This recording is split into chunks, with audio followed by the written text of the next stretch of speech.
Abdullah Amin sudah bersama kita. Kita mulai acara ini. Bismillahirrahmanirrahim. Alhamdulillahirabbil alamin. Allahumma shalli ala Muhammad wa ala ali Muhammad kama shallaita ala Ibrahim wa ala ali Ibrahim innaka Hamidum Majid. Amma ba'd.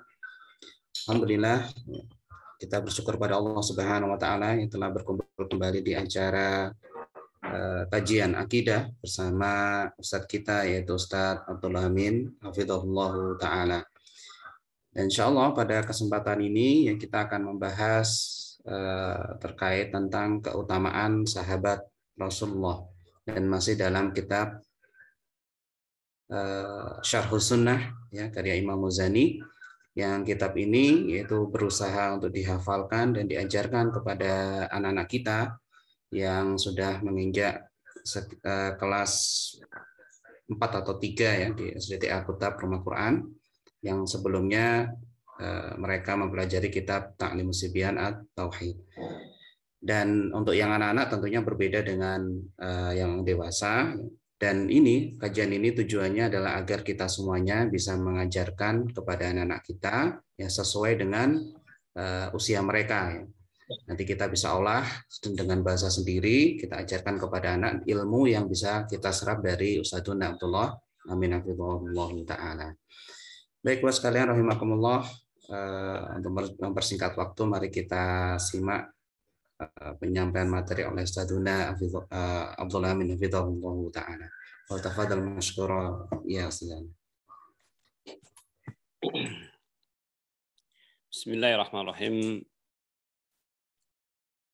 Innal hamdalillah nahmaduhu wa nasta'inuhu wa nastaghfiruh wa na'udzu billahi min shururi anfusina wa min sayyiati a'malina. May yahdihillahu fala mudilla lahu wa may yudlil fala hadiya lahu. Asyhadu an la ilaha illallah wahdahu la syarika lah wa asyhadu anna Muhammadan abduhu wa rasuluh. Ya ayyuhalladzina amanu taqullaha haqqa tuqatih wa la tamutunna illa wa antum muslimun. Ya ayuhan nasu taqu rabbakum alladzi khalaqakum min nafsin wahidah wa khalaqa minha zawjaha wa bassa minhuma rijalan katsiran wa nisaa'a wattaqullaha alladzi tasaaluna bihi wal arham innallaha kana 'alaikum raqiba. Ya ayyuhalladzina amanu taqullaha wa qulu qawlan sadida yuslih lakum a'malakum ويغفر لكم ذنوبكم ومن يطع الله ورسوله فقد فاز فوزا عظيما. أما بعد فإن أصدق الحديث كتاب الله وخير الهدي هدي محمد صلى الله عليه وسلم وشر الأمور محدثاتها وكل محدثة بدعة وكل بدعة ضلالة وكل ضلالة في النار. أعاذني الله وإياكم من النار. Jemaah sekalian yang dimuliakan oleh Allah Subhanahu wa taala, kita lanjutkan kembali pembahasan kitab Syarhus Sunnah karya Imam Al-Muzani rahimahullahu taala, dan kita sampai kepada pembahasan tentang keutamaan para sahabat Rasulullah sallallahu alaihi wasallam. Dan ini salah satu di antara i'tiqad Ahlus Sunnah wal Jamaah. Keyakinan terhadap para sahabat Rasulullah SAW. Karena pemahaman yang benar terhadap para sahabat Rasulullah SAW adalah merupakan salah satu di antara prinsip yang mendasar di dalam agama ini, dan yang akan menentukan apakah akidah seseorang adalah akidah yang selamat, akidah ahlu sunnah, dan pemahaman yang lurus, ataukah termasuk pemahaman yang menyimpang. Dan salah satu di antara parameter keyakinan yang benar adalah keyakinan terhadap para sahabat Rasulullah SAW. Bahkan bisa jadi akan menentukan apakah seseorang masih sebagai seorang yang muslim ataukah justru telah keluar dari Islam. Maka karena saking mendasarnya keyakinan ini, hingga dijadikan oleh para ulama salah satu di antara prinsip-prinsip yang mendasar di dalam kitab-kitab akidah mereka. Sehingga tidak ada satupun para ulama ahlu sunnah, para ulama salaf, di dalam kitab-kitab akidah mereka, karya-karya tulisan akidah mereka, melainkan menyebutkan keyakinan terhadap para sahabat Rasulullah. Karena itulah ini menjadi salah satu perkara yang sangat penting di dalam akidah Islam, dalam agama ini. Dan ini salah satu yang akan menjadi dasar, menjadi ukuran dan patokan lurusnya akidah seseorang ataukah penyimpangan yang terjadi pada keyakinannya. Maka apabila kita telah memiliki keyakinan yang sama dan apa yang disebutkan oleh para ulama ahlu sunnah di dalam kitab akidah mereka, maka berbahagialah. Karena ini menjadi tanda-tanda keselamatan pemahaman seseorang. Nah, kita akan membacakan apa yang disebutkan oleh Al-Imam Al-Muzani rahimahullah ta'ala, dan akidah ini sejalan dengan akidah seluruh para ulama salaf. Dan kita telah membacakan beberapa kitab akidah sebelumnya, dan semuanya menyebutkan tentang keyakinan ini. Keyakinan terhadap para sahabat Rasulullah SAW. Seakan-akan kita mengulang-ulang kitab akidah yang telah kita baca. Padahal mereka para ulama yang berbeda-beda cara penulisan mereka, dan hidup di zaman yang berbeda, akan tetapi demikianlah akidah yang lurus. Akidah para ulama salaf, mereka memiliki akidah yang satu. Tidak ada perbedaan mereka dalam akidah. Hanya ungkapan, cara mengungkapkan atau kalimat-kalimat yang disusun yang berbeda lafaznya. Tetapi kandungan, konten dari makna yang ada pada kalimat-kalimat tersebut memiliki kesamaan, kesatuan pemahaman, kesatuan akidah. Dan inilah yang dinamakan dengan aqidatus salaf, akidah ahlu sunnah wal jamaah. Maka hendaknya kita berpegang teguh dengan akidah ini, dan kita tinggalkan akidah yang menyimpang. Apabila masih ada di dalam benak kita, di dalam keyakinan kita yang menyimpang dari apa yang disebutkan oleh para ulama ini, maka hendaknya kita memperbaiki akidah kita agar akidah kita ini menjadi lurus, menjadi benar, sesuai dengan apa yang diajarkan Rasulullah SAW kepada para sahabat radhiyallahu anhum ajmain, dan hingga estafet secara terus-menerus sampai akhir zaman nanti. Nah, kita membacakan apa yang disebutkan oleh Imam Al-Muzani dalam kitabnya ini. Beliau mengatakan wa yuqalu bi fadli khalifati Rasulillah sallallahu alaihi wasallam. Dan dikatakan, diyakini keutamaan khalifah Rasulullah, khalifah pengganti, penerus, pengganti Rasulullah sallallahu alaihi wasallam, Abi Bakrin As-Siddiq radhiyallahu anhu. Ini dikatakan atau diyakini, diikrarkan keutamaan khalifah Rasulullah Abu Bakar As-Siddiq radhiyallahu anhu. Maka disebutkan di sini sahabat pertama Rasulullah sallallahu alaihi wasallam yang memiliki keutamaan paling mulia di sisi Allah azza wa jalla. Fahuwa afdalul khalqi. Maka beliau Abu Bakar As-Siddiq radhiyallahu anhu adalah afdalul khalqi. Makhluk yang paling afdal. Wa akhyaruhum ba'dan nabi. Dan yang paling baik, yang terbaik di antara para sahabat setelah Nabi Shallallahu Alaihi Wasallam. Masya Allah. Dan tentunya setelah para nabi dan rasul. Karena manusia terbaik adalah para nabi dan rasul. Tetapi yang dimaksudkan di dalam pembahasan ini adalah manusia terbaik setelah Nabi Shallallahu Alaihi Wasallam diutus oleh Allah Azza wa Jalla. Maka umat terbaik Rasulullah SAW. Karena manusia setelah diutusnya Rasulullah SAW sampai hari kiamat adalah umat Rasulullah.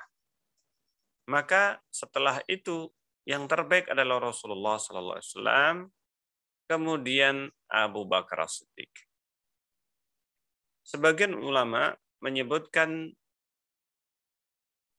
satu manusia yang disisipkan di antara Rasulullah dengan Abu Bakar As-Siddiq radhiyallahu anhu, yaitu Nabiullah Isa alaihissalam.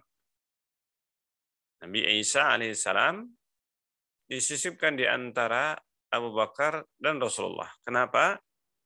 Karena Nabi Isa alaihissalam masih hidup sampai sekarang di langit dan akan turun ke dunia ini. Dan beliau bertemu dengan Rasulullah SAW ketika Rasulullah Isra dan Mi'raj bertemu dengan Nabi Isa alaihissalam. Pada waktu itu satu tingkatan atau satu lantai maksudnya satu langit. Ini berbarengan, ini beriringan Nabi Isa dengan Nabi Yahya alaihissalam. Maka bertemulah Rasulullah SAW pada waktu Isra dengan Nabi Isa alaihissalam. Dan Nabi Isa hidup jasad dan ruhnya di langit. Jasad dan ruhnya di langit. Dan nanti akan menjadi bagian dari umat Rasulullah SAW. Bagian dari umat Rasulullah. Ini menjadi umat Rasulullah karena hidup setelah Rasulullah SAW dan meninggal dalam keadaan beriman kepada Rasulullah SAW dan akan menjalankan syariat Rasulullah SAW. Maka dimasukkan oleh sebagian ulama Nabi Isa sebagai sahabat terbaik Rasulullah SAW sebelum Abu Bakar Siddiq. Nah, ini adalah khilaf yang mu'tabar, artinya sebagian ulama tidak memasukkan Nabi Isa karena beliau sudah berstatus sebagai nabi, bahkan sebagai rasul sallallahu alaihi wasallam, dan yang termasuk rasul terbaik setelah Rasulullah sallallahu alaihi wasallam di kalangan ulul azmi. Ulul azmi adalah para rasul yang terbaik. Ini para rasul yang terbaik, 5 Rasul ini yang terbaik di antara seluruh Rasul. Dan dari 5 ulul azmi, Rasulullah yang paling afdal. Nah, di sini. Sehingga mereka lah manusia terbaik. Nah, setelah para Nabi dan Rasul, maka yang terbaik adalah Abu Bakar As-Siddiq radhiyallahu anhu. Nanti akan kita bacakan setelahnya. Nah, kemudian wa nusanni, dan kita menomorduakan, nusanni, menomorduakan ba'dahu, setelah Abu Bakar Siddiq radhiyallahu anhu. Yang pertama, maka yang kedua adalah bil Faruq. Yang kita nomorduakan adalah Al Faruq. Wahwa, dan beliau adalah Umar bin Khattab radhiyallahu anhu. Umar bin Khattab radhiyallahu anhu. Fahuma, maka keduanya, yaitu Abu Bakar dan Umar radhiyallahu anhuma, wasira Rasulullah sallallahu alaihi wasallam. Keduanya adalah menterinya Rasulullah, artinya semasa hidup Rasulullah SAW, dan yang membantu dakwah Rasulullah SAW, wazir, menterinya. Kalau bahasa kita sekarang diterjemahkan wazir menjadi menterinya Rasulullah Sallallahu Alaihi Wasallam. Wa doji'ahu, demikian juga doji'ah, kedua teman berbaring, artinya yang sama-sama berbaring di satu tempat. Fi qabrihi, di kuburan beliau. Dua sahabat yang dikuburkan di bersebelahan dengan Rasulullah Sallallahu Alaihi Wasallam. Ini doji'ahu fi qabrihi, di dalam kuburan beliau, masya Allah. Karena keduanya Abu Bakar dan Umar tidak berpisah semasa hidup Rasulullah, dan bahkan sampai ketika meninggal maka dikuburkan di sebelah Rasulullah SAW. Doji'ahu fi qabri. Masya Allah. Ini keutamaan hidup dan mati ada pada kedua sahabat Rasulullah SAW. Kemudian yang ketiga, wa nusallisu, dan kita menjadikan yang ketiga adalah bidzin nurain. Yang paling utama di antara seluruh manusia, yang ketiga adalah Dzunnurain, yang memiliki dua cahaya. Kenapa disebut dengan dua cahaya? Yang dimaksudkan adalah Utsman ibn Affan radhiyallahu anhu. Kenapa disebut dengan Dzunnurain? Dua yang memiliki dua cahaya, karena Abu Bakar, Umar mertua Rasulullah SAW. Sementara Utsman adalah menantu Rasulullah SAW.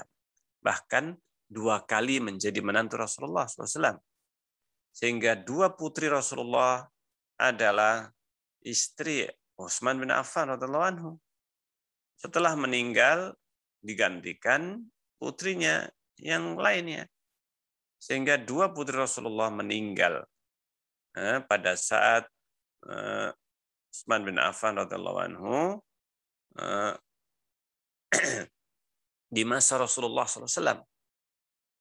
Ini kedua putri Rasulullah ini meninggal dalam keadaan menjadi istri Utsman bin Affan.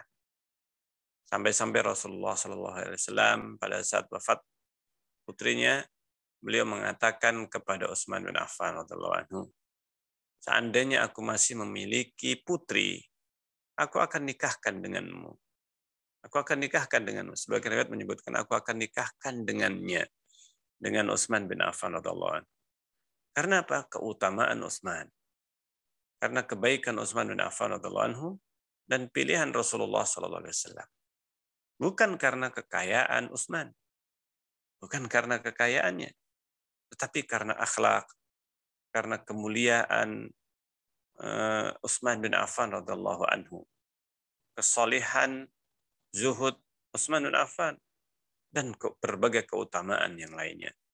Sehingga menjadi manusia ketiga yang paling mulia di antara sahabat Rasulullah SAW. Nah, ini secara global yang nanti akan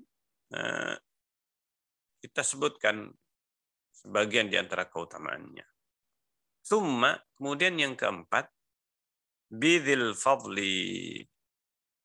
Kita meyakini keutamaan orang yang memiliki fadl, memiliki keutamaan dan tuqa. Wattuqa, dan ketakwaan Ali bin Abi Thalib radhiyallahu anhum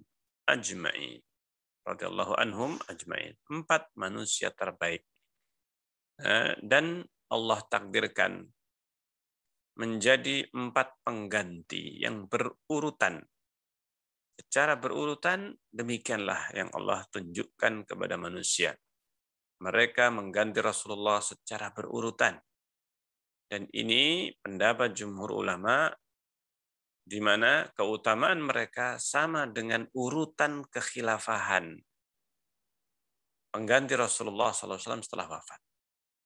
Abu Bakar mengganti Rasulullah, kemudian Umar diangkat oleh Abu Bakar As-Siddiq radhiyallahu anhu dan disepakati oleh kaum muslimin, Kemudian Utsman bin Affan radhiyallahu anhu terpilih oleh para sahabat. Semuanya memilih Utsman bin Affan.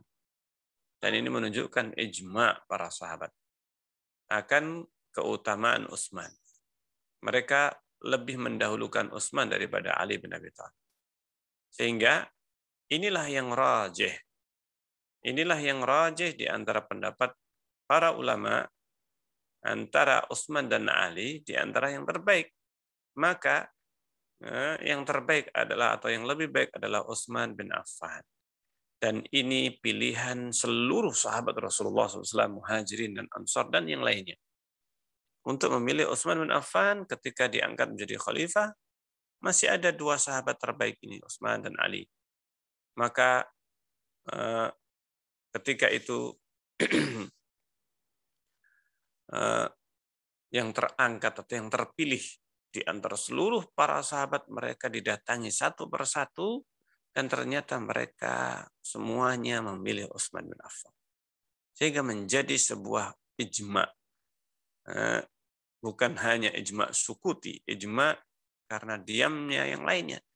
Tapi mereka semuanya telah bersepakat dengan pilihan mereka yang dengan terang-terangan, artinya dengan jelas satu persatu. Ditanya, oleh Abdurrahman bin Auf pada waktu itu, datang kepada seluruh sahabat Muhajirin dan Ansar dan seluruh sahabat yang ada yang masih hidup pada waktu itu, semuanya memilih Utsman. Ditawari dua orang, di antara dua orang mana yang kalian pilih? Mana di antara Utsman ataukah Ali yang kalian pilih? Semuanya memilih Utsman. Ini, dan itulah yang menjadi keyakinan ahlu sunnah atau jumhur ahlu sunnah, mendahulukan Utsman atas Ali sebagaimana urutan dalam kekhilafahan.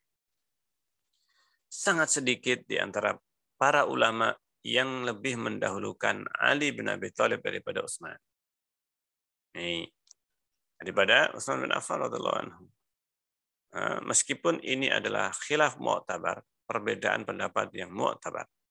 Tapi istaqarral amr, telah ditetapkan suatu ijma' para sahabat yang mendahulukan Utsman dalam kekhilafahan, dan sekaligus merupakan isyarat keutamaan Utsman terhadap Ali.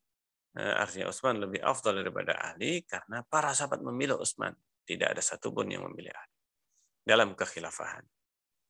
Nah, Ali bin Abi Thalib memiliki keutamaan yang tidak dimiliki oleh Utsman bin Affan radhiyallahu anhu. Di antaranya karena Ali bin Abi Thalib dipilih oleh Rasulullah SAW untuk menikah dengan putrinya Fatimah radhiyallahu anha, salah satu di antara 4 wanita terbaik di dunia. Seluruhnya manusia, wanita terbaik dari mulai Nabi Adam hingga manusia terakhir. Ini ya hari kiamat nanti. Sampai manusia terakhir di hari kiamat. Maka wanita terbaik ada 4. Khadijah, istri Rasulullah SAW, kemudian putrinya Fatimah radhiyallahu anha, kemudian Maryam, ibunda Nabi Isa alaihissalam, dan Asia, istri Firaun. 4 wanita terbaik. Ini 4 wanita terbaik. Dan yang kedua disebutkan oleh Rasulullah adalah Fatimah. Subhanallah. Dan itu menjadi istri Ali bin Abi Thalib radhiyallahu anhu. Masya Allah. Nah, kemudian summal baqina minal asyarah. Kemudian yang lainnya selain 4 manusia terbaik ini, yang ke-5 sampai ke-10 adalah minal asyarah. Ini sisanya dari 4 yang sudah diambil tadi, selain Abu Bakar, Umar, Utsman, dan Ali, maka 10 sahabat yang masuk surga yang disebutkan oleh Rasulullah asyar fil jannah. 10 orang di surga. Disebutkan satu persatu oleh Rasulullah SAW dengan urutan yang pertama Abu Bakar, kedua Umar, ketiga Utsman, keempat Ali, dan kemudian sisanya yang lainnya. Yaitu apa? Talha, kemudian Zubair bin Al-Awwam, kemudian disebutkan Sa'ad bin Abi Waqqas, Sa'id bin Zaid, Abu Abdurrahman bin Auf radhiyallahu anhu, Abu Ubaidah bin Al-Jarrah.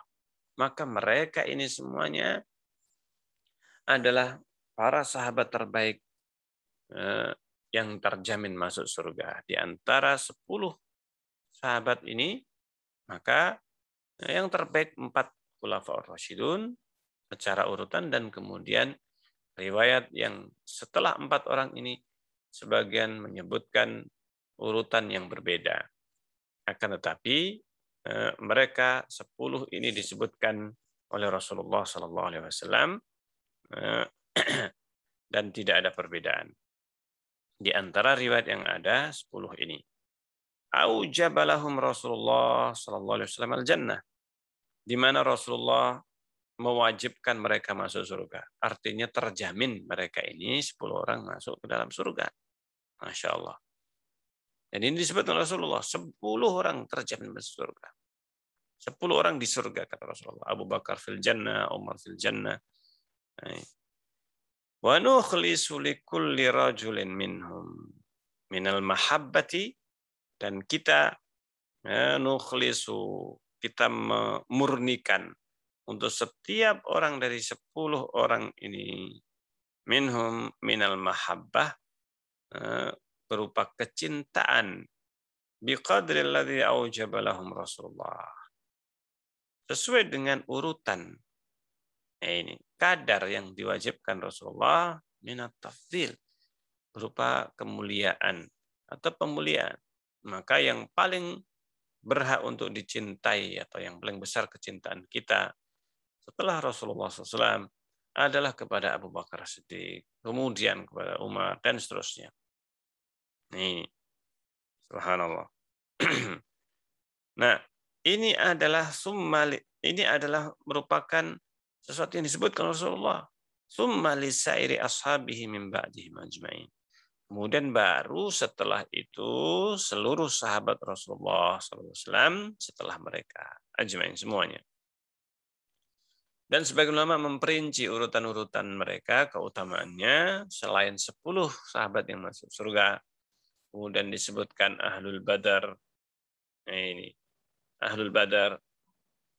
Kemudian para sahabat Muhajirin dan Ansar. Muhajirin didahulukan, kemudian Ansar. Kemudian yang ikut Bai'atur Ridwan dan yang lainnya di kalangan para sahabat. Nah, disebutkan di sini wa yuqalu bi fadlihim, dan dikatakan atau diyakini keutamaan mereka, wa yuzkaruna bi mahasini af'alihim, dan disebutkan mereka disebut dengan perbuatan baik mereka. Nah, inilah yang harus kita lakukan. Jadi tidak menyebutkan kejelekan mereka seandainya ada kejelekannya. Ini, tetapi yang disebutkan, yang disampaikan adalah berbagai keutamaan perbuatan-perbuatan baik mereka semuanya. Nah, sebaliknya, wa numsiku anil khawdi fi ma syajara bainahum. Kita menahan diri untuk berdalam-dalam, untuk mengorek apa yang mereka perselisihkan. Apa yang menjadi perselisihan di antara mereka. Subhanallah. Inilah akidah Ahlussunnah wal Jamaah, menahan diri dari membicarakan kejelekan, termasuk yang menjadi perdebatan di kalangan mereka. Nah, ini. Maka seandainya ada keburukan, tidak diperpanjang lebar, bahkan ditinggalkan. Nah, ini. Bahkan diyakini keutamaan mereka tidaklah mempengaruhi, tidak terpengaruh keutamaan mereka dengan berbagai kejadian yang mungkin dianggap sebagai suatu kesalahan, suatu dosa, dan yang lainnya. Tidaklah terpengaruh keutamaan mereka dengan berbagai berita yang dinukil tentang keburukan, kekurangan para sahabat-sahabat ini. Ya, karena manusia tidak ada yang sempurna. Akan tetapi Ahlus Sunnah tidaklah membahas panjang lebar, memperinci kejelekan, keburukan, kekurangan, tidak. Tapi mereka menyebutkan kebaikan-kebaikannya. Ini demikianlah akidah Ahlus Sunnah. Fahum mereka para sahabat Rasulullah secara keseluruhan total khiyaru ahlil ardi ba'da nabi. Mereka adalah pilihan manusia pilihan di muka bumi ini setelah nabi mereka. Irtadahumullahu azza wa jalla li nabi. Yang Allah ridha kepada mereka untuk menjadi sahabat nabinya. Wa ja'alahum ansaran di dini. Dan Allah jadikan para penolong agamanya. Para penolong untuk agama. Fahum a'immatud dini wal a'lamil muslimina ajma'in. Sehingga mereka adalah para pemimpin agama ini. Dan a'lamul muslimina ajma'in. Dan menjadi bendera seluruh kaum muslimin. Masya Allah. Ini yang dikatakan oleh Al-Imam Al-Muzani rahimahullah ta'ala. Suatu kalimat yang luar biasa. Menyebutkan secara keseluruhan dan global apa yang seharusnya kita yakini terhadap mereka. Demikianlah yang dikatakan oleh Imam Al-Muzani rahimahullah. Nah, di dalam apa yang disebut oleh Imam Al-Muzani ini, dan beliau salah satu di antara ulama Ahlus Sunnah wal Jamaah yang menulis kitab akidah yang sedang kita baca ini, dan semua penulis Ahlus Sunnah wal Jamaah dalam akidah mereka menuliskan akidah mereka. Nah, ini termasuk akidah terhadap para sahabat Rasulullah SAW. Nah, ini wa bayanu fadlihim, dan demikian juga penulis Imam Al-Muzani menjelaskan keutamaan mereka dan bagaimana khairiyatihim wa adalatihim, bagaimana terbaiknya mereka dan bagaimana adalah mereka. Nah, ini wa isbatu ma jaa fis sunnati, dan menetapkan di dalam kitab ini apa yang ada di dalam sunnah Rasulullah SAW. Nah, ini minal mufadalah bainahum. Itu apa? Berupa urutan keutamaan di antara para sahabat ini. Urutan keutamaan di antara para sahabat. Sehingga sahabat mereka memiliki tingkatan-tingkatan keutamaan. Sebagaimana para nabi juga memiliki tingkatan keutamaan di antara mereka. Nah, Allah sudah menyebutkan hal ini di dalam Al-Quran. Allah berfirman, وَلَقَدْ فَضَّلْنَا بَعْضَ النَّبِيِّينَ عَلَى بَعْضٍ. Dan kami melebihkan keutamaan sebagian nabi atas sebagian yang lain. Ini sudah disebutkan oleh Allah. Ini yaitu apa? Bahwa kami, وَلَقَدْ فَضَّلْنَا, kami sungguh telah melebihkan keutamaan sebagian nabi atas sebagian yang lain. Ini jelas menunjukkan keutamaan para nabi bertingkat-tingkat, berbeda-beda sesuai dengan apa yang Allah kehendaki. Nah, ini. Dan Allah Maha mengetahui. Nah, ini. Nah, di sini disebutkan oleh Imam Al-Muzani, dikatakan keutamaan Abu Bakar As-Siddiq dan seterusnya sampai kepada Ali bin Abi Thalib radhiyallahu anhu. Nah, dikatakan untuk Abu Bakar As-Siddiq radhiyallahu anhu, ini yang pertama dan yang kedua. Dan itu disebutkan manusia atau sahabat yang paling afdal secara mutlak. Abu Bakar, kemudian Umar. Nah, ini telah disebutkan dalam banyak hadis, dari banyak sabda Rasulullah. Demikian juga perkataan para sahabat Rasulullah SAW sendiri. Di antaranya, ini yang akan kita nukilkan sebagian keutamaan secara rinci satu persatu. Di mana tadi kita telah membacakan secara global apa yang dikatakan oleh Imam Muzani, maka kita membacakan secara rinci keutamaan masing-masing sahabat ini. Ini atau hadis-hadis yang berkaitan dengan apa yang disebutkan oleh Imam Al-Muzani. Yang pertama adalah tentang Abu Bakar As-Siddiq radhiyallahu anhu dan yang lainnya. Hadis-hadis yang secara umum menyebutkan urutannya. Di antaranya adalah hadis yang dikatakan oleh Abdullah bin Umar radhiyallahu anhuma yang diriwayatkan oleh Imam Abu Dawud dan yang lainnya. Hadis ini disahihkan oleh Syekh Al-Albani. Abdullah bin Umar mengatakan radhiyallahu anhu, "Kunna naqulu wa Rasulullah sallallahu alaihi wasallam hayy." Kami mengucapkan, mengatakan dalam keadaan Rasulullah waktu itu masih hidup. Afdalu ummatin Nabi. Kami mengatakan di hadapan Nabi dan sepengetahuan Nabi bahwa umat Nabi yang terbaik adalah setelah Nabi SAW adalah Abu Bakar, summa Umar, summa Utsman. Ini 3 sahabat yang disebutkan. Yang keempat nggak disebutkan. Nah, ini. Itu apa? Abu Bakar, kemudian Umar, kemudian Utsman. Maka kalimat kemudian, summa. Yang menunjukkan ini urutan. Nah, ini tidak dibolak-balik. Nah, di dalam hadis ini tidak disebutkan Ali. Nah, ini juga menunjukkan bahwa Utsman memang disebutkan oleh Rasulullah yang ketiga. Nah, disebutkan yang ketiga. Adapun yang keempat, maka itu dengan dasar yang lainnya. Nah, Ali bin Abi Thalib sendiri juga mengatakan ketika ditanya oleh putranya Muhammad ibnul Hanafiyah. Muhammad ibnul Hanafiyah, kenapa disebut ibnul Hanafiyah? Kenapa tidak dikatakan Muhammad ibnu Ali bin Abi Thalib? Ini untuk membedakan dengan kedua putra Ali bin Abi Thalib dari Fatimah. Ini.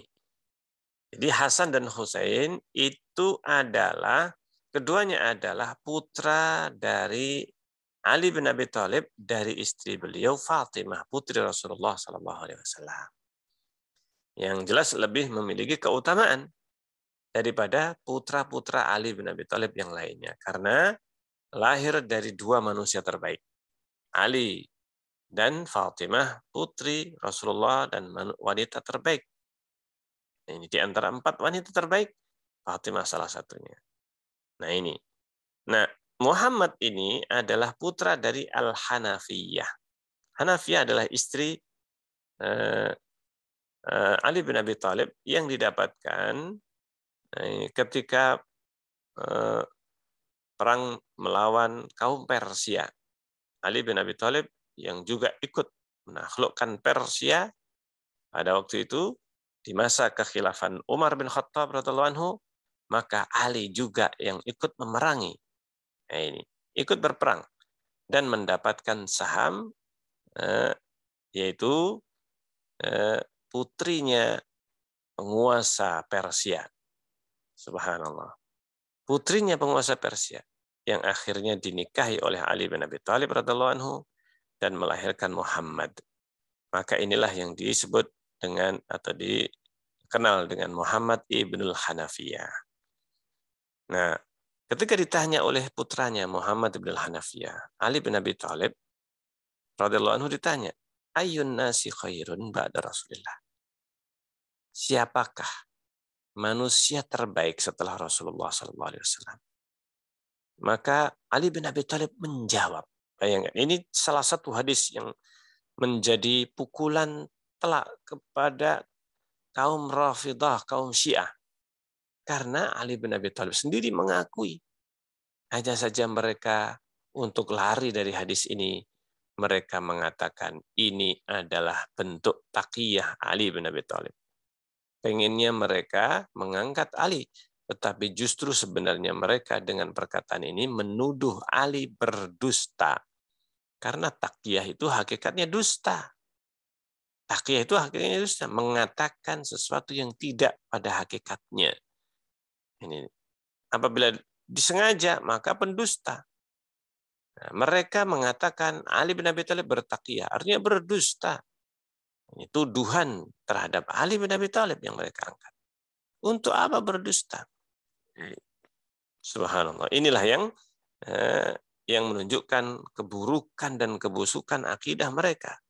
Mereka ingin mengangkat, mengkultuskan Ali bin Abi Thalib, tapi sebenarnya justru menjatuhkan Ali bin Abi Thalib ke dalam berbagai jurang kemaksiatan, bahkan dosa besar, yaitu berdusta atas nama Rasulullah. Nah, Ali bin Abi Thalib dalam hadis ini mengatakan, qala Abu Bakar. Nah, ini Abu Bakar yang terbaik. Qultu, saya bertanya lagi, Muhammad ibn al-Hanafiyah, yang juga dijadikan imam yang 12 oleh kaum Rafidhah, Isna Asyariyah, yang mengangkat Muhammad ibn al-Hanafiyah setelah Hasan dan Husain. Jadi mereka meyakini Muhammad ibn al-Hanafiyah adalah imam keempat mereka. Imam yang menjadi nomor 4. Nah, ini terbaik setelah Ali, Hasan, Husain, kemudian disebutkan Muhammad bin Hanafiyah. Subhanallah. Kemudian ketika ditanya lagi Muhammad bin Hanafiyah menjawab, yang kedua siapa? Summa Umar. Kemudian Umar yang kedua. Wa khasyitu an yaqula Utsman. Nah, di sini Muhammad ibn Hanafiyah ketika itu mau bertanya yang ketiga. Saya khawatir Ali bin Abi Thalib menyebutkan Utsman. Masya Allah. Subhanallah. Muhammad bin Hanafiyah khawatir. Wah, nanti yang disebutkan Utsman. Ini karena Pak, banyak hadis yang menyebutkan hal ini. Ketika Rasulullah menyebutkan yang ketiga Utsman. Qultu summa anta. Nah, ketika Muhammad bin Hanafiyah bertanya, tidak langsung kemudian siapa? Tidak. Tapi Muhammad bin Hanafiyah bertanya, kemudian engkau? Ini tanyanya adalah apa? Apakah engkau yang ketiga? Qala, maka Ali bin Abi Thalib menjawab, ma'ana illa rajulun minal muslimin. Aku ini tidak lain kecuali salah seorang di antara kaum muslimin. Jawaban Ali bin Abi Thalib. Nah, ini menghindari yang ketiga ini. Aku hanyalah seorang di kalangan kaum muslimin. Masya Allah. Ini jawaban Ali bin Abi Thalib. Nah ini. Kemudian Ali bin Abi Thalib juga mengatakan, dan hadis yang tadi, Ali bin Abi Thalib, perkataan Ali ini diriwayatkan oleh Imam Al-Bukhari, rahimahullah ta'ala. Masya Allah. Nah, dinukil juga oleh Imam Ahmad bin Hanbal, rahimahullah ta'ala. Demikian juga yang lainnya, dan hadis ini dihasankan oleh Syekh Al-Albani, rahimahullah ta'ala, dalam kitab beliau Dhilalul Jannah. Beliau Ali bin Abi Thalib mengatakan, balaghani anna unasan yufaddiluni ala Abi Bakr wa Umar. Subhanallah. Ini bantahan kepada mereka. Telah sampai kepadaku bahwa ada sebagian orang yufaddiluni, menganggap aku lebih afdal, melebihkan diriku, menganggap diriku lebih afdal daripada Abu Bakar dan Umar. La yufaddiluni ahadun ala Abi Bakrin wa Umara illa jalattuhu haddal muftari. Subhanallah. Kata Ali, ini sedemikian kerasnya beliau terhadap orang yang melebihkan beliau atas Abu Bakar dan Umar. Apa kata beliau? La yufaddiluni ahad. Tidaklah ada seorang yang melebihkan diriku atas Abu Bakar dan Umar, kecuali aku akan cambuk. Aku akan cambuk. Dengan jilid di sini disebutkan, aku akan cambuk dia sebagaimana cambukan terhadap hukuman orang yang menuduh zina. Subhanallah, menuduh zina atau haddal muftari, hukuman orang-orang pendusta muftari. Yang waktu itu biasanya adalah menuduh wanita yang berzina dan yang lainnya. Muftari, orang-orang yang membuat kedustaan. Karena ini juga termasuk kedustaan. Orang yang melebihkan Ali daripada Abu Bakar dan Umar. Subhanallah. Nah ini hadis-hadis. Nah hadis ini dikeluarkan Imam Ahmad bin Hanbal rahimahullah ta'ala. Demikian juga Ibnu Abi Asim dan yang lainnya. Dihasankan oleh Syekh Al-Albani. Bahkan disebutkan telah sahih bahwa Abu Bakar dan Umar itu adalah manusia terbaik secara mutlak setelah para nabi dan rasul, sebagaimana diriwayatkan juga dari Ali bin Abi Thalib, dari Nabi SAW, bahwa Rasulullah bersabda, Abu Bakar wa Umar sayyidakuhu li ahlil jannah. Abu Bakar dan Umar itu adalah pemimpin orang-orang yang kuhul. Kuhul, orang-orang yang sepuh dari kalangan ahlul jannah. Maksudnya orang-orang yang sepuh dari kalangan ahlul jannah yaitu mereka yang meninggal di usia yang sudah tua. Abu Bakar 63 tahun, Umar bin Khattab juga 63 tahun, sama dengan Rasulullah SAW. Maka mereka kuhul, meninggal dalam keadaan kuhul. Inilah yang disebut dengan sayyidah kuhuli ahlil jannah. Keduanya Abu Bakar dan Umar adalah manusia yang meninggal di usia tua dan terbaik. Nah, ini dari penghuni surga. Jadi seluruh manusia yang selain Nabi dan Rasul yang hidup dan meninggal di usia yang sudah tua, maka pemimpin mereka semuanya adalah Abu Bakar dan Umar. Masya Allah. Pemukanya Abu Bakar dan Umar. Sayyidakuhu li ahlil jannah minal awwalin wal akhirin, daripada dari generasi pertama dan yang terakhir, ma khalan nabiyyin wal mursalin, selain para nabi dan rasul, la tukhbirhuma ya Ali. Ini la tukhbirhuma ya Ali, janganlah engkau kabarkan kepada keduanya wahai Ali. La tukhbirhuma, jangan kau kabari Abu Bakar dan Umar wahai Ali. Ini jangan kau sampaikan apa yang disabdakan Rasulullah ini kepada Abu Bakar dan juga kepada Umar. Jangan kau sampaikan. Ini. Jadi Rasulullah melarang Ali untuk menyampaikan hal ini kepada Abu Bakar dan Umar. Bisa jadi sebabnya karena agar supaya tidak merusak hati Abu Bakar dan Umar. Nah ini, tidak merusak hati keduanya. Tetapi sampai kepada beliau Abu Bakar dan Umar dari para sahabat yang lainnya. Nah, bisa jadi dari para sahabat yang lain. Demikianlah para sahabat Rasulullah, mereka mengenal, mereka sudah mengetahui Abu Bakar dan Umar manusia terbaik. Baik. Nah, di sini disebutkan oleh Al-Imam Al-Muzani, kedua sahabat terbaik ini Abu Bakar dan Umar, keduanya adalah menteri. Keduanya adalah menteri, pembantu Rasulullah, ini asisten, ajudan, dan yang lain sebagainya. Masya Allah. Keduanya adalah menterinya Rasulullah. Dan ini diriwayatkan, menteri ini, kata-kata menteri ini memang dalam hadis disebutkan bahwa Rasulullah bersabda, wazira ya Abu Bakar wa Umar. Kedua menteri saya Abu Bakar dan Umar. Tetapi riwayat ini riwayat yang lemah, ada kelemahan dalam hadis ini. Tetapi maknanya sahih. Kenapa? Wazir, kalau kita artikan sekarang menteri, tetapi sebenarnya asal kata dari wazir dalam bahasa adalah mu'in, musyir, pembantu,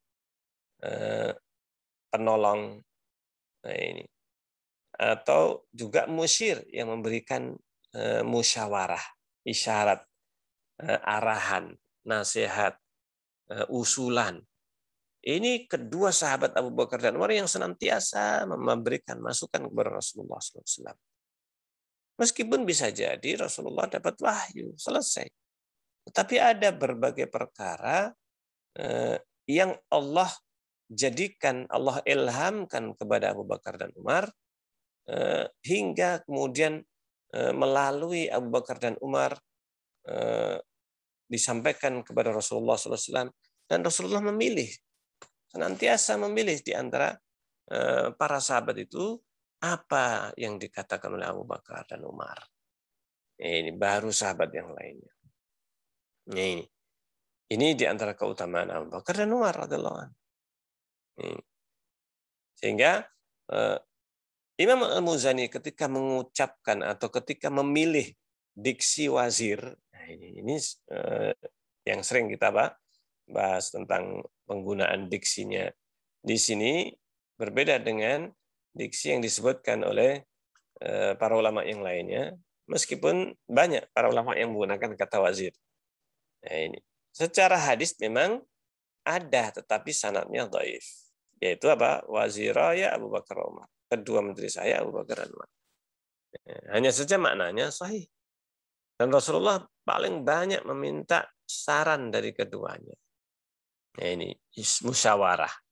Mengajak keduanya untuk bermusyawarah dalam berbagai perkara. Dan keduanya menjadi teman setia Rasulullah kemana-mana, mengiringi Rasulullah SAW. Dan ini disebutkan dalam berbagai peristiwa. Ini tidak lepas. Di sebelah kanan dan kiri Rasulullah adalah Abu Bakar dan Umar. Baru sahabat yang lainnya. Kalau ada Abu Bakar dan Umar, maka keduanya harus ada di samping di sisi Rasulullah SAW. Nah, sahabat yang lainnya, mereka sudah paham hal ini. Mereka sudah mengetahui. Tidaklah mereka cemburu. Karena mereka tahu ini keutamaan keduanya. Dan para sahabat merasa tidak akan bisa menyaingi Abu Bakar dan Umar.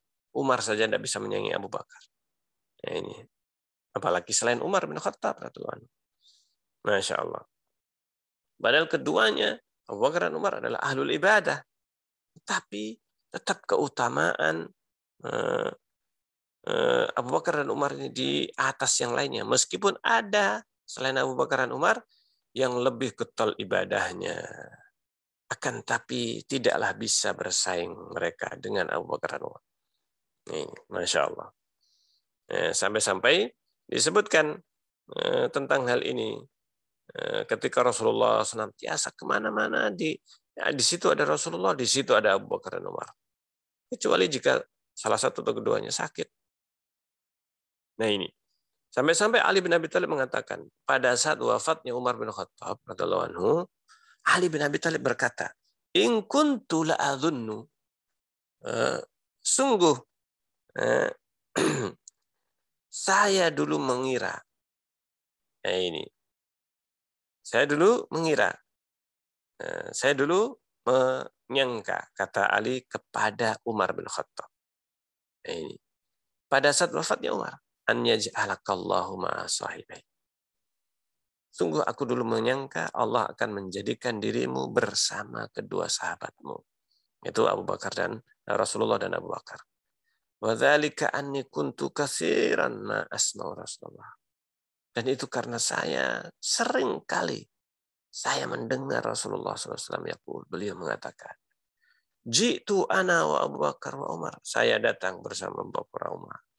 Wa dakhaltu Abu Bakar wa Umar. Aku masuk bersama ana wa Abu Bakar wa Umar. Saya bersama Abu Bakar dan Umar. Wa kharajtu ana wa Abu Bakar wa Umar. Saya keluar bersama Abu Bakar dan Umar. Demikian cerita Rasulullah sering kali mengatakan demikian. Fa in kuntu la arju an yaj'alakallahu ma'ahuma. Sungguh aku berharap Allah menjadikan engkau bersama keduanya. Engkau bersama keduanya. Ini pada saat Pak Umar meninggal, Ali menyampaikan itu di hadapan Umar. Menyampaikan di hadapan Umar radhiyallahu anhu. Subhanallah, radhiyallahu anhum ajma'in. Nah, di sini disebutkan tentang kedudukan mereka di dalam perkataan Al-Hafidh Abdullah bin Abi Dawud As-Sijistani dalam Ha'iyah beliau. Beliau mengatakan, wa qul inna khairan nasi ba'da Muhammadi. Dan ketahuilah, katakanlah, sungguhnya sebaik-baik manusia setelah Muhammad wazirahu qadama adalah kedua wazir beliau, tsumma Utsmanul arjahu. Kemudian yang paling rajih setelah keduanya adalah Utsman. Masya Allah. Ini yang dikatakan oleh Al-Hafidh Abdullah bin Abi Dawud. Nah ini. Dan keduanya Abu Bakar dan Umar doji'ahu fi qabrihi. Keduanya yang mengiringi beliau di kuburnya. Dikuburkan di tempat yang sama. Nah ini. Wazirahu qadaman summa Utsmanul arjahu. Kedua menteri itu yang didahulukan summa Utsmanul arjahu. Kemudian baru Utsman yang paling rajih di antara. Nah ini. Dan keduanya adalah yang menjadi teman dalam tempat tidur. Doji itu artinya tempat berbaring di alam kuburnya. Dikuburkan bersama di kamar Aisyah radhiyallahu anha. Nah ini. Kemudian kami menjadikan yang ketiga adalah Dzunurain, Utsman bin Affan. Nah, Dzunurain adalah julukan Utsman. Julukan Utsman karena beliau menikah dengan dua putri Rasulullah. Ketika mati, meninggal salah satunya, maka Utsman menikah lagi dengan istri yang juga menjadi putri Rasulullah SAW. Nih, summa bidil fadli wa tuqa Ali bin Abi Thalib radhiyallahu anhum ajma'in. Kemudian yang keempat adalah Ali bin Abi Thalib yang memiliki keutamaan dan ketakwaan. Inilah urutan yang disebutkan Rasulullah. Dalam kedudukan, keutamaan, kemuliaan, 4 sahabat terbaik ini. Sesuai dengan tertib urutan juga di dalam kekhilafahan. Ahlus Sunnah beriman dengan urutan ini. Ini urutan ini secara yakin. Ini bukan hanya sekedar urutan kebetulan, tapi Allah sudah menghendaki yang demikian. Inilah kehendak Allah. Baru sahabat yang lain. Tapi insya Allah untuk para sahabat selain 4 sahabat ini akan kita bahas dalam pembahasan yang akan datang, dan kita tidak perlu tergesa-gesa di dalam memahami kitab akidah yang seperti ini, meskipun terulang dari kajian kitab yang sebelumnya, akan tapi semakin kita mengulang, maka kita semakin mempunyai kemampuan untuk bisa menyampaikan kepada orang lain apa yang menjadi akidah Ahlussunnah ini, kita sampaikan kepada anak-anak kita. Dan kita perlu mengajarkan kepada mereka akidah ini dari mulai mereka masih kecil. Ini subhanallah. Ini sehingga ini sesungguhnya perkara yang harus dijadikan sebagai kurikulum dalam pendidikan anak-anak kita. Dan insya Allah kita akan memulai dalam pendidikan anak-anak kita, baik sekolah ataupun tidak. Tetapi orang tua mereka harus mengajarkan akidah ini kepada anak-anak mereka sejak kecil. Ini bahkan sejak balita, sejak usia sebelum masuk sekolah. Ini sudah diajarkan. Ini sudah disampaikan kepada mereka. Kita ceritakan keutamaan para sahabat Rasulullah SAW kepada anak-anak kita di rumah. Jadikan ini sebagai cerita pengantar tidur mereka. Di samping cerita tentang para nabi, para rasul, maka kita sampaikan, kita ceritakan sesuai dengan tingkatan bahasa, sesuai dengan bagaimana usia anak kita. Ini bagaimana mereka bisa memahami. Ini yang insya Allah bisa kita bahas dalam kesempatan kita hari ini. Insya Allah sisa sahabat yang lainnya kita akan bacakan dalam pembahasan yang berikutnya. Biidznillah ta'ala. Baik, monggo dipersilahkan bagi yang hendak mungkin bertanya. Apabila ada pertanyaan, dipersilahkan. Assalamualaikum, jazakumullah khairan sadana. Monggo untuk teman-teman yang di baik itu kalau misalkan ada di YouTube silakan, atau mungkin tapi kalau di YouTube harus gabung ke Zoom-nya ya. Tapi yang di Zoom silakan menulis di kolom chatting ya kalau ada pertanyaan.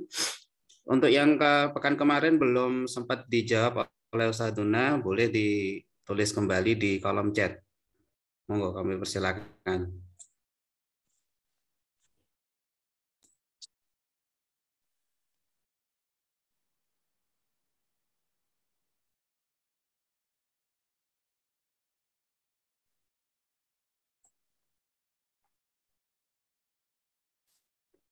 Mungkin saya dulu Ustaz untuk memancing teman-teman juga mungkin ada pertanyaan. Dalam sejarah ya biasanya itu ada mungkin orang yang menulis sejarah begitu, terus kemudian memunculkan apa namanya, kan kita tahu bahwa sempat terjadi perbedaan pendapat di antara para sahabat, sehingga ada perang Siffin, ada dan seterusnya.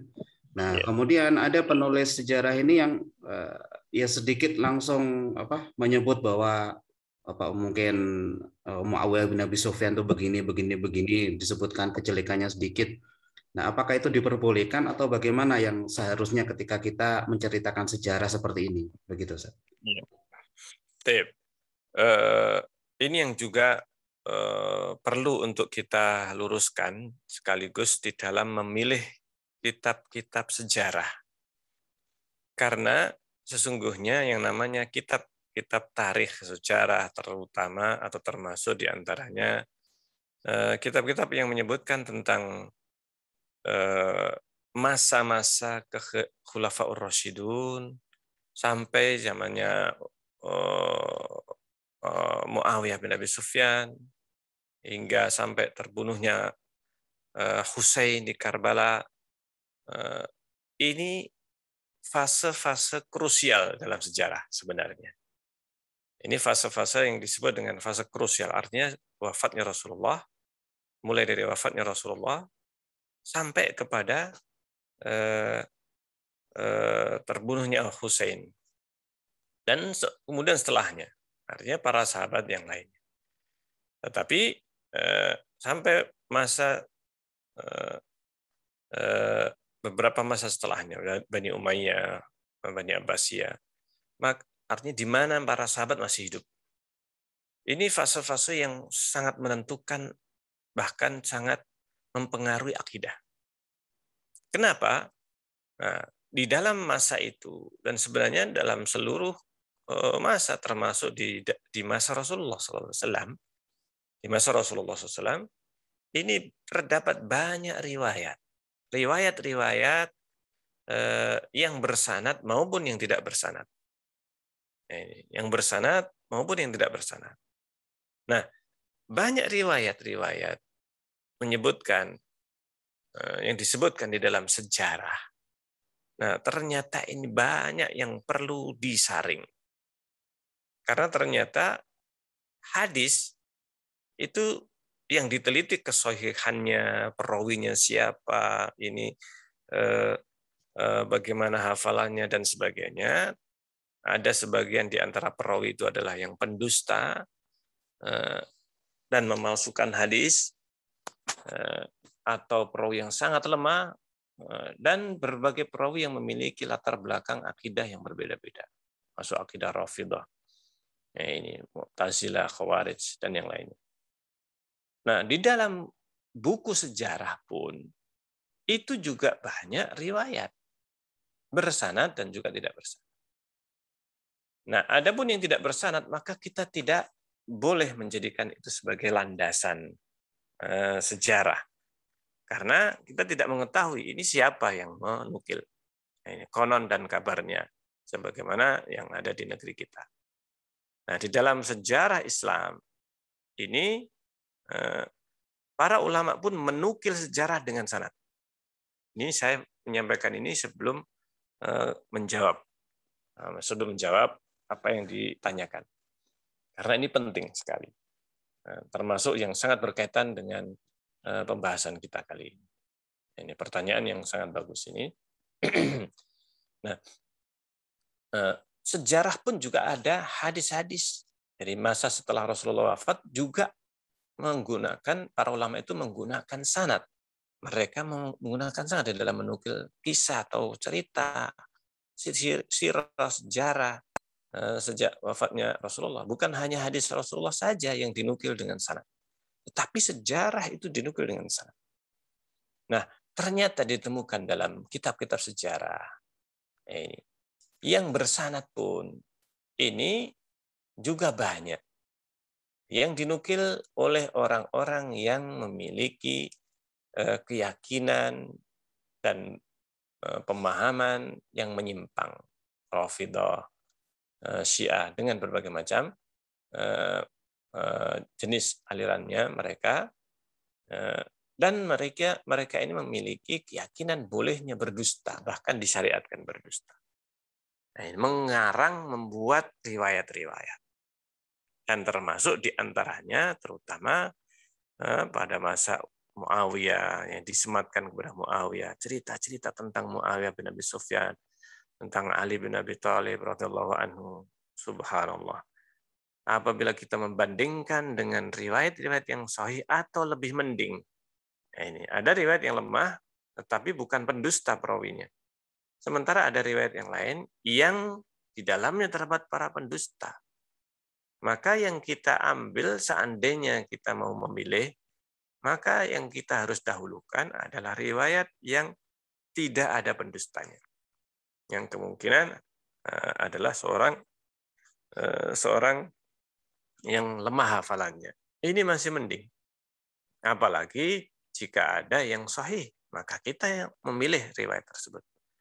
Meskipun tidak selengkap riwayat yang tadi lemah misalnya, tentang Muawiyah dan yang lainnya. Dan secara ringkas, kalau kita membaca buku sejarah asal-asalan, tidak kita saring, kita akan tersesat di dalam memahami kejadian, termasuk tentang Muawiyah. Kalau salah kita baca, kita akan mempunyai su'udzon dalam hati kita terhadap Muawiyah bin Abi Sufyan radhiyallahu anhu. Dan ini yang berbahaya dalam akidah kita. Maka jangan sampai ada su'udzon dalam hati kita terhadap satu pun sahabat Rasulullah, bahkan yang paling rendah tingkatan mereka atau keutamaan mereka, kalangan sahabat Rasulullah. Yang mungkin kita memahami Muawiyah paling rendah. Tapi ternyata kalau kita itu membaca hadis-hadis Rasulullah SAW, Muawiyah bin Abi Sufyan bukanlah sahabat yang paling rendah. Tetapi beliau mempunyai keutamaan yang banyak. Di antaranya adalah penulis wahyu. Subhanallah. Penulis wahyu. Sekretaris Rasulullah SAW. Iparnya Rasulullah SAW. Ini. Beliau adalah ipar Rasulullah SAW. Nah, sehingga Abu Sufyan ayahnya yang juga digambarkan secara buruk. Beliau mertua Rasulullah SAW. Dan disebutkan bagaimana kaum Rafidah ini mencela para istri Rasulullah, Aisyah, Hafsah, nah termasuk istri Rasulullah yang lainnya, termasuk saudarinya Muawiyah bin Abi Sufyan, putri Abu Sufyan, dan yang lainnya. Sehingga kalau ada yang kemudian mengatakan dalam buku sejarah itu disebutkan cacatnya Muawiyah, maka sesungguhnya bisa jadi penulis memahami itu riwayat yang tidak sahih, atau tidak memahami hingga kemudian meyakini kesahihan riwayat tersebut. Nah, ini. Atau kemudian ketika menyebutkan tidak mengetahui kesahihannya. Ya, mengikuti penulis yang sebelumnya yang menyebutkan kisah tersebut. Nah, yang penting dia kumpulkan, dia tulis sejarah. Yang penting tebal-tebalan saja. Nah, ini yang berbahaya. Maka hendaknya kita menyaring penulisan. Ada kitab yang bagus. Ini yang bagus sekali dalam penulisan sejarah para sahabat, terutama di masa krusial ini. Di masa krusial, yaitu sampai terbunuhnya Husain. Itu guru saya, Syekh Utsman Al-Khamis, hafizahullah ta'ala. Beliau ulama, muridnya Syekh Utsaimin, rahimahullah ta'ala, yang tinggal atau yang berasal dari Kuwait. Dan sampai sekarang masih hidup, dan beberapa kali termasuk di antara yang sering datang ke Indonesia hingga sampai sekarang ini. Dan insya Allah kitab beliau ini sangat bagus untuk mengenal sejarah di masa krusial ini. Jadi, sejak meninggalnya Rasulullah sampai kepada wafatnya Husain atau terbunuhnya Husain di Karbala tahun 61 Hijriah. Yang terjemahannya dicetak oleh Pustaka Imam Syafi'i dengan judul inilah hakikatnya, kalau nggak salah begitu. Inilah hakikatnya. Ya, diterjemahkan dari kitab Hikbah Minat Tarikh. Ini bisa di-download kitab ini, Hikbah Minat Tarikh, cetakan yang terakhir, yang revisi. Dan beliau, Syekh Utsman, pernah membacakan atau menyampaikan secara ringkas kitab ini di dalam daurah yang saya ikuti waktu itu di Yogyakarta dan di beberapa tempat yang lainnya. Beliau menyampaikan kitab ini. Dan Masya Allah luar biasa, menjelaskan dan mendudukkan kejadian yang sesungguhnya sesuai dengan riwayat-riwayat yang sahih. Dan beliau membahas riwayat-riwayat yang lemah, yang bertentangan. Termasuk tentang wafatnya Rasulullah SAW. Dan sebelumnya, berbagai kejadian yang dijadikan senjata oleh kaum Rafidah untuk menjatuhkan para sahabat Rasulullah, dari mulai Abu Bakar dan seluruh sahabat, termasuk Muawiyah bin Abi Sufyan dan yang lainnya. Baik, mungkin bisa dijadikan rujukan atau buku ini perlu dimiliki oleh kita semuanya. Buku ini perlu dimiliki oleh kita semuanya. Dan jika perlu dikaji kitab ini. Masya Allah. Ini akan membuka pengetahuan kita. Dan bahkan bisa kita jadikan pegangan, terutama untuk menghadapi banyak kaum muslimin yang salah paham dengan sejarah para sahabat. Nah, ini. Mungkin demikian yang bisa saya sampaikan. Ya. Assalamualaikum. Jazakallahu khairan, Ustaz. Ini ada pertanyaan lagi, Ustaz.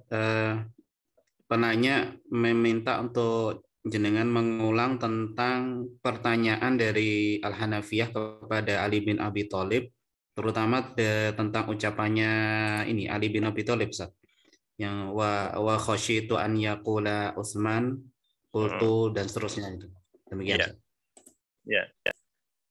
Jadi Muhammad bin Al-Hanafiyah menceritakan dengan jujur, sejujurnya apa yang pernah ditanyakan kepada ayahnya. Masya Allah. Dan ini sebenarnya bukan berarti beliau, yaitu Muhammad bin Hanafiyah, tidak setuju dengan yang ketiga itu adalah Utsman. Tetapi karena memang beliau bertanya itu apa adanya. Karena apa adanya pada masa itu. Subhanallah. Karena demikian cintanya kepada ayahnya. Dan di dalam keyakinan Muhammad bin Hanafiyah tidaklah berbeda dengan yang lainnya. Ini hanya saja beliau ingin menunjukkan bahwa Ali bin Abi Thalib sendiri mengakui Abu Bakar, Umar, bahkan Utsman bin Affan adalah yang terbaik, setelah Rasulullah SAW. Jadi ceritanya, atau kalau kita ulang, bahwa ketika Muhammad bin Hanafiyah bertanya, manusia terbaik, ini siapakah manusia yang terbaik setelah Nabi, setelah Rasulullah? Ali bin Abi Thalib menjawab Abu Bakar. Nah, ini. Kemudian siapa? Kemudian Umar. Nah, ini. Maka sebenarnya Muhammad bin Hanafiyah sudah menduga bahwa seandainya yang ditanya yang ketiga akan dijawab oleh Ali bin Abi Thalib dengan jawaban yang sama dengan sahabat yang lainnya, yaitu Utsman bin Affan radhiyallahu anhu. Karena Muhammad bin Hanafiyah mengetahui hadis-hadis Rasulullah SAW tentang Utsman, keutamaan Utsman, maka didahului oleh Muhammad bin Hanafiyah karena demikian semangatnya, demikian lugunya bahasanya Muhammad bin Hanafiyah. Saya dengan bahasa yang jujur, subhanallah. Ini menunjukkan kejujuran Muhammad bin Hanafiyah. Dan saya khawatir waktu itu, waktu bertanya. Nanti kalau saya tanya yang ketiga, nah dijawab Utsman. Nah, ini. Maka langsung pertanyaan saya rubah maksudnya. Tidak saya katakan siapa yang ketiga, tetapi kemudian siapa, tetapi langsung dikatakan kemudian engkau. Artinya engkau kan yang ketiga. Nah, begitu. Pengennya dijawab yang ketiga adalah Ali. Tapi jawaban itu tidak muncul dari Ali bin Abi Thalib. Dan ini menunjukkan ketawaduan Ali bin Abi Thalib radhiyallahu anhu. Nah, ini salah satu di antaranya. Tidaklah menjawab dengan kata iya atau enggak Utsman baru saya. Enggak. Tetapi Ali menutup pertanyaan itu dengan perkataan ma ana illa rajulun minal muslimin. Aku ini bukanlah apa-apa, hanya seorang dari kalangan kaum muslimin. Itu jawaban Ali. Masya Allah. Ini ketawaduan Ali bin Abi Thalib. Ini. Baik, jadi demikian. Jadi ini jangan difahami bahwa Muhammad ibn al-Hanafiyah tidak setuju atau mengingkari Utsman yang ketiga. Tidak. Justru untuk menunjukkan bahwa Ali bin Abi Thalib sendiri pun meyakini, mengakui keutamaan Abu Bakar dan Umar. Jadi bahkan justru memberi isyarat bahwa yang ketiga itu adalah Utsman. Khasyitu an yakuna Utsman. Nah, ini karena kalau saya tanya nanti jawabannya mesti Utsman yang ketiga. Ini Muhammad bin Hanafiyah justru memberi isyarat bahwa memang keutamaan yang ketiga dimiliki oleh Utsman. Wallahu taala alam bissawab. Ya. Demikian. Assalamualaikum. Ini ada pertanyaan tentang terkait Syiah. Nah, penanya ini menyampaikan bahwa mungkin sebagian kita umat Islam, terutama mungkin di Indonesia itu ada yang menganggap bahwa Syiah ini adalah bagian dari Islam. Nah, kemudian bagaimana cara kita memberikan hujah bahwa Syiah itu bukan bagian dari Islam? Demikian. Baik. Tentang masalah Syiah ini harus didudukkan lebih dahulu tentang apa yang dimaksudkan dengan Syiah. Apa yang dimaksudkan dengan Syiah? Karena Syiah itu bukan satu tingkatan. Bukan satu tingkatan atau bukan satu pemahaman. Tetapi mereka berpecah belah. Nah, ini menjadi berbagai kelompok. Sebagian di antaranya masih dalam koridor Islam. Syiah itu masih dalam bagian dari Islam dan kaum muslimin, bahkan yang dekat dengan Islam dan kaum muslimin, dengan Ahlus Sunnah. Yang dikenal dengan Syiah Zaidiyah.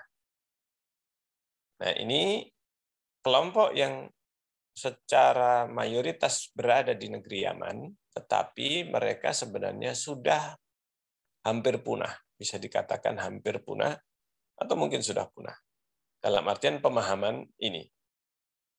Hanya sekedar perbedaannya dengan Ahlus Sunnah, hanya dalam hal keyakinan bahwa Ali bin Abi Thalib lebih afdal daripada Abu Bakar dan Umar. Selebihnya banyak kesamaan dengan Ahlus Sunnah. Nah, ini banyak kesamaan dengan Ahlus Sunnah. Artinya tidaklah mereka mengkafirkan para sahabat, apalagi Abu Bakar dan Umar. Tetapi hanya dalam hal tafdil, dalam hal melebihkan Ali di atas sahabat yang lain. Ini yang disebut dengan Zaidiyah. Kelompok ini sebenarnya sudah hampir punah sampai saat ini. Hampir nggak ditemukan. Yang tersisa dari kalangan Syiah Zaidiyah ini di negeri Yaman, bahkan di pusatnya negeri Syiah Zaidiyah ini. Nah, ini masih dalam koridor kaum muslimin. Meskipun ada pemahaman fikih mereka yang berbeda. Termasuk saya masih mendapati di masjid-masjid di negeri Yaman, di Son'a, ibu kota negeri Yaman, karena saya belajarnya di negeri Yaman, sehingga Kadang-kadang kalau saya ke San'a, ibu kota negeri Yaman sekarang, itu kadang sholat jamaah di masjid, masih ada kelompok Syiah ini. Beberapa gelintir orang, kaum Syiah, Zaidiyah, mereka sholat di masjid yang sama, tetapi mereka membuat shaf sendiri di paling belakang. Di paling belakang. Kalau di negeri kita, di shafnya para ibu-ibu di paling belakang. Itu mereka sholat sendiri, aksesnya bukan sholat sendiri dalam artian mereka sholat jamaah bersama kaum muslimin. Mereka tidak menjadi imam, tapi mereka bermakmum, hanya saja mereka bertempat terpisah di paling belakang dengan pakaian yang khas. Nah, ketika itu saya kemudian diberitahu oleh teman-teman saya di sana yang di Yaman, mereka itulah yang disebut dengan Zaidiyah. Ini mereka orang-orang sepuh, orang-orang yang sudah tua-tua biasanya. Yang muda-muda mereka tidak mempunyai generasi sehingga bisa dikatakan hampir punah. Ini dan sebagian masjid juga bahkan tidak ada kelompok yang Zaidiyah ini. Ini masih koridornya kaum muslimin atau pemahaman mereka tidak sampai keluar dari Islam.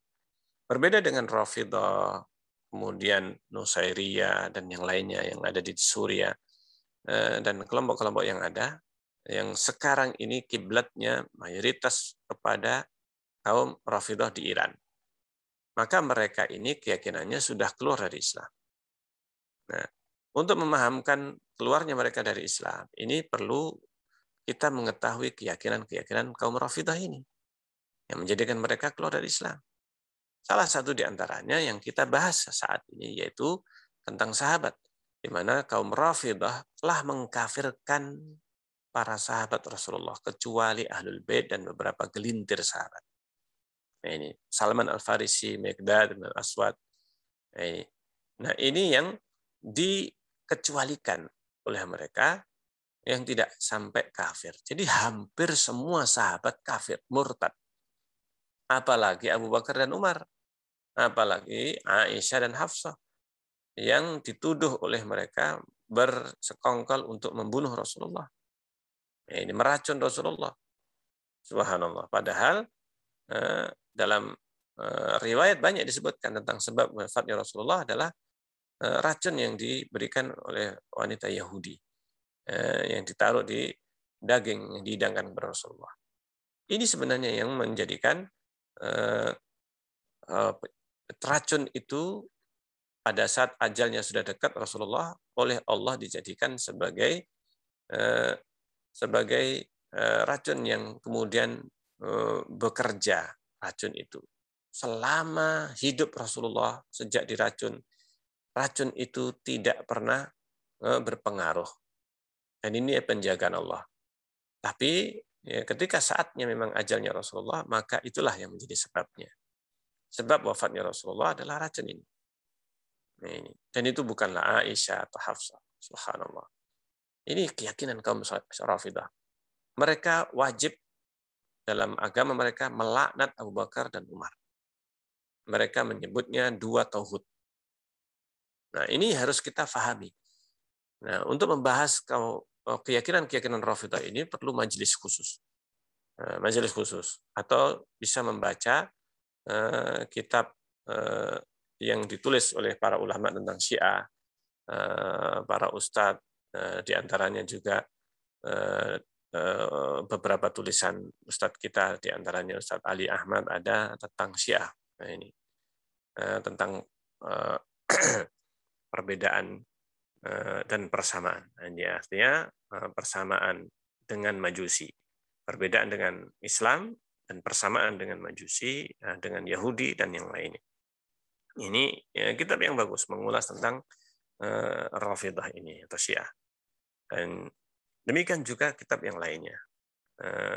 Termasuk kitab yang saya sebutkan tadi, Utsman Al-Khamis, menyebutkan tentang keyakinan kaum Rafidhah juga. Nah, ini yang harus kita jelaskan, harus kita mempunyai bekal. Harus kita baca kitab tentang Syiah ini betul-betul detail untuk menyampaikan kepada orang lain. Jadi demikian. Wallahu taala alam bisawab. Ya. Assalamualaikum. Ini ada mungkin pertanyaan terakhir, Ustazuna. Jadi ada yang meminta untuk mengulang silsilah Muhammad bin Hanafiyah. Kemudian mungkin sekalian karena waktu kita sudah mendekati akhir, sekalian jenengan berikan kesimpulan dan ditutup. Barakallahu fikum. Muhammad ibnul Hanafiyah itu adalah putra Ali bin Abi Thalib radhiyallahu anhu, tetapi dari istri yang lainnya. Istrinya Ali bin Abi Thalib ini adalah dari Bani Hanifah. Dari Bani Hanifah. Bani Hanifah ketika adalah kabilah yang diperangi oleh Ali bin Abi Thalib radhiyallahu anhu ketika itu. Dan yang menjadi ibunya Muhammad bin Hanafiyah ini adalah apa? Adalah wanita dari Bani Hanifah. Saya tadi menyebutkan ada kesalahan atau ada kesalahan penyebutan dari Persia, tetapi ini dari Bani Hanifah. Makanya disebut dengan Ibnul Hanafiyah. Al-Hanafiyah ibunya. Al-Hanafiyah adalah ibunya dari Bani Hanifah. Sehingga disebut dengan Muhammad Ibnul Hanafiyah. Dan ini juga salah satu di antara putranya Ali bin Abi Thalib radhiyallahu anhu. Yang banyak sebenarnya putranya Ali bin Abi Thalib radhiyallahu anhu selain Hasan dan Husain. Antaranya Muhammad bin Hanafiyah dan yang lainnya. Nah, mereka semuanya Ahlul Bait. Mereka semuanya adalah Ahlul Bait. Karena Ahlul Bait itu bukan hanya Hasan, Husain, Ali, Fatimah, yang sebagaimana difahami oleh kaum Rafidhah. Nah, ini kaum Rafidhah. Tetapi juga seluruh putra Ali bin Abi Thalib radhiyallahu anhu. Nah, ini semuanya demikian juga putra Hasan, Husain, seterusnya ke bawah. Putranya Abbas bin Abdul Muttalib, putranya Ja'far bin Abi Thalib. Ini semuanya Ahlul Bait Rasulullah SAW. Sehingga mereka meskipun Muhammad bin Hanafiyah bukan putrinya Fatimah, tapi termasuk Ahlul Bait. Karena Ahlul Bait itu tidak terbatas kepada keluarga Ali bin Abi Thalib, tetapi seluruh istri Rasulullah adalah bagian dari Ahlul Bait. Istri Rasulullah adalah Ahlul Bait. Demikian juga Bani Hashim. Bani Hashim ini adalah termasuk Ahlul Bait. Sehingga ini yang harus didudukkan.